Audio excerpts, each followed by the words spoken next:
Hi, I am Dr. Noeline Chirabo and welcome to another learning moment with me.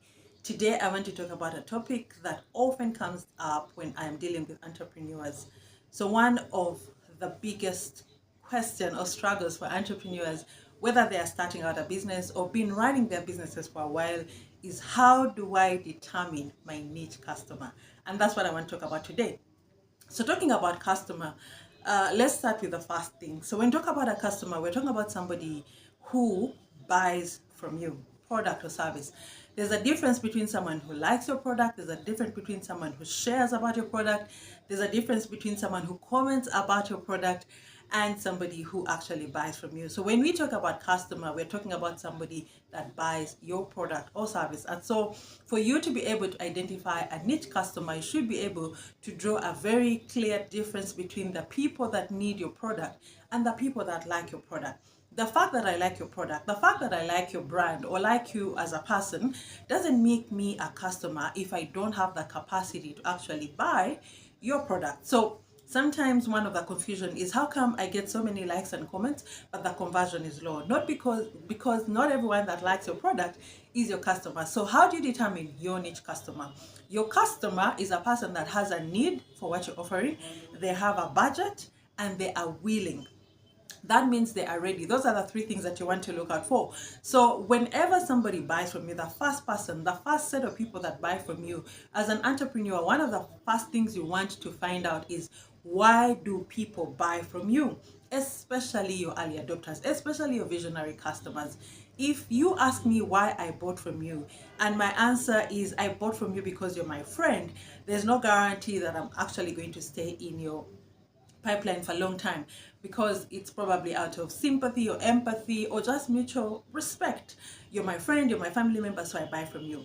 So critically start with the people that have bought from you, and more so if you have people that have consistently bought from you, those become the first place to go to. So when you're conducting your market research, start with the people that have bought from you or more likely to buy from you, and find out, why would they buy from you? What are you trying to ascertain? Do they have a need for what you're offering, or are they buying out of an emotional card? I know that spending is an emotional game, but you need to find people that actually need. So why do you buy from me? What do you use my product or my service for? That will give you insight into the magnitude of the need and the depth of the need and the urgency of their need. Because if it's critical, then most likely they're going to keep buying. So that's the first step in identifying your customer. Do they have a need for your product or your service? The second thing we want to identify is, do they have the capacity to pay for your product or service? And when we talk about payment, we are talking about pay you fair enough that you are profitable.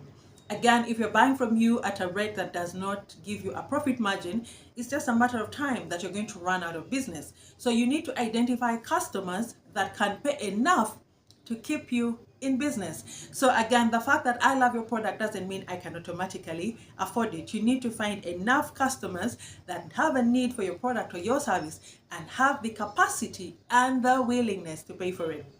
There are so many ways to approach the challenge for pricing, because if there are people that need your product or your service but cannot afford it, then you can go into customer segmentation.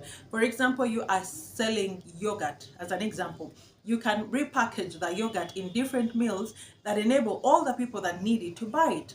Because if they really need it and they like your product, then they'll actually buy it. So you can have 1 liter, 500 meals, 750 meals, 250 meals, 100 meals, and maybe even 50 meals. So in so doing, you package it in a way that everybody that needs your product can buy it at the price that is most comfortable for them.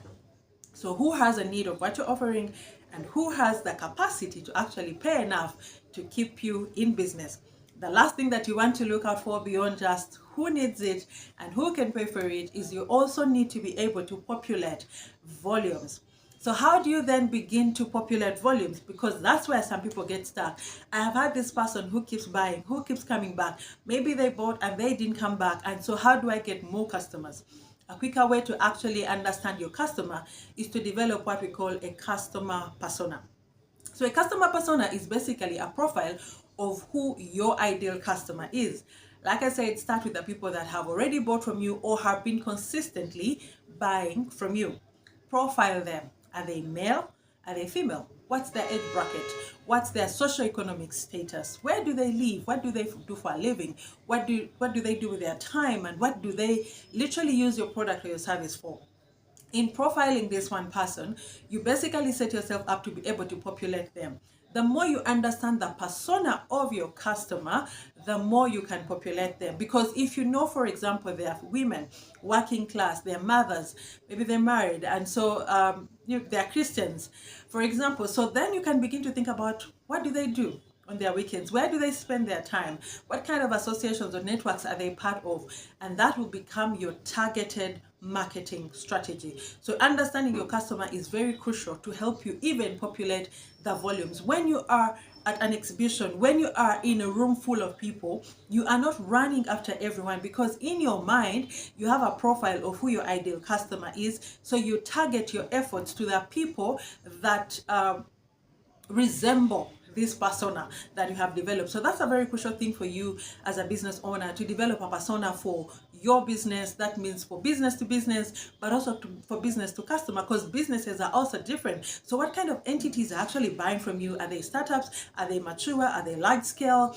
What's their structure? Are they the companies that call for bidding? Are they the companies that you can just walk in? Do they take cold calls? You need to understand all these things about this particular company that has been buying from you, and then you can begin to populate them, so you can actually begin to create volumes. So know who has a need, who has a budget, and then begin to populate volumes of the same kind of people that are interested in your product. The last two things I'd like to talk about is really around the cost of serving your customer.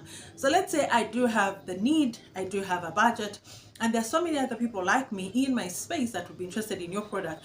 But then what's the cost of serving us? Many entrepreneurs that I talk to in the early stages of their businesses, one of their value proposition or unique selling point is customization. If you stop and think about it, have you ever wondered why bigger entities literally never use customization as their unique selling point? I'll tell you why. Because when you are still in the stage of customization, you are far from scale. It's hard to scale when you're continuously customizing every product that comes out. Once you have generated a volume of ideal customers, then you need to bring your product or service to a standardization. So many people can consume the same product or service a certain way. That means in standardization, you can begin to scale. You can begin to automate, increase your production capacity while lowering your cost of production. And that means you actually are able to increase your margins. So you need to think about the cost of serving that one customer. I may be a loyal customer, but if it takes so much from you, you have to get a certain kind of ingredient, a certain kind of thing to be able to produce the kind of product that I need. I may not be your sustainable client in the long run. In the short run, it would work, but in the long run, you need more people that can buy more standardized or generic products or services from your company, so you can be able to scale. And then the last thing you want to think about is their loyalty. How loyal am I as a customer? Because when your business is beginning to grow and scale, you need more loyal customers. The truth is, it takes a lot more time and budget to get new customers.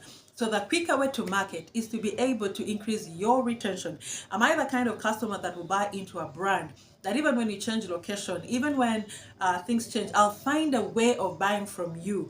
That is the kind of customer you want to retain. Because if I am only buying from you because you're in my neighborhood, you are the nearest option, that means the next time I get another nearest option, I will not be buying from you. So you need to build customer loyalty, customers that are built into the brand, that you can easily now convert them into what we call brand ambassadors.